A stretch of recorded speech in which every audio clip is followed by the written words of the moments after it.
They were the perfect couple. A fairy tale wedding in a quiet town, vows exchanged under the golden sun, laughter echoing into the trees. But just 48 hours later, the bride vanished without a trace. And a week after that, the groom disappeared too. What was meant to be a new beginning spiraled into a chilling mystery that no one has been able to solve.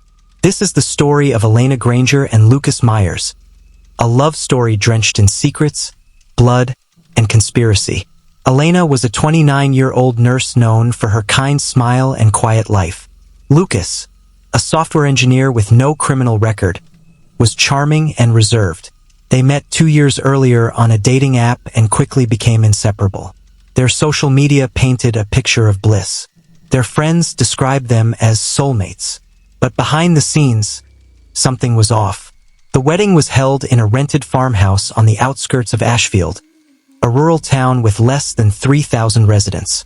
Pictures from that day show Elena smiling in a white lace gown, Lucas beaming at her side. Nothing seemed unusual until the guests left. Elena's maid of honor, Claire, was the last person to see her alive.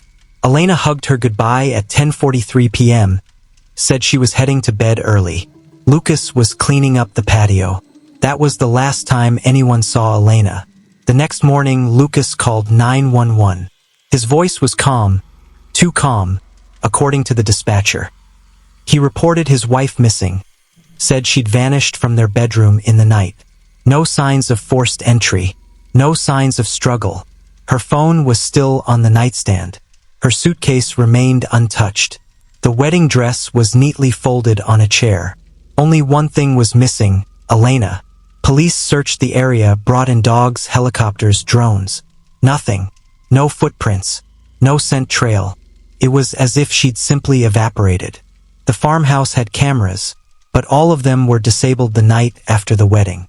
Someone had unplugged the system. Someone who knew where they were. Suspicion immediately turned to Lucas. But his alibi? Ironclad. Phone records, texts to his mom, and a security cam at a gas station 6 miles away at 3 a.m. placed him outside the house. He told investigators he went for a drive to clear his head. People started asking questions. Why leave your bride alone on your wedding night? Why didn't the dogs bark? Why was the camera system disabled? Lucas gave cold, calculated answers. And then he vanished too.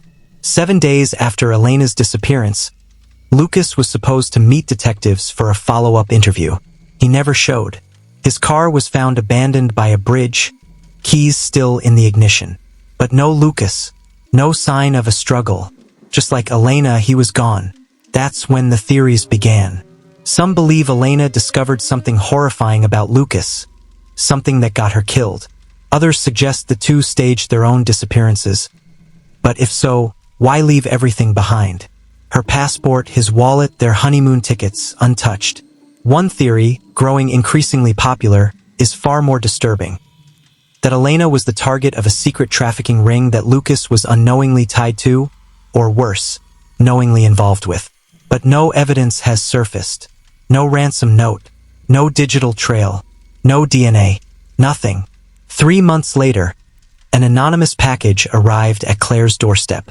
Inside were two things: a torn piece of Elena's veil and a flash drive. On it was a single file, a blurry video showing Elena, sitting in what looks like a dark cellar, whispering one word over and over again: run. The video was sent to the FBI, but it couldn't be authenticated. Metadata was scrubbed. The location was undetectable. And just like the rest of the case, it led to a dead end. To this day, neither Elena nor Lucas has been found. No bodies, no suspects, just questions. Who disabled the cameras? Why did Lucas go missing exactly 1 week later? And who sent that video? Was this a tragic case of love gone wrong? Or something much, much darker? Tell us what you think. Was this a double disappearance? Or a perfectly executed cover-up? Let's talk in the comments. The truth might be out there, but someone doesn't want it found.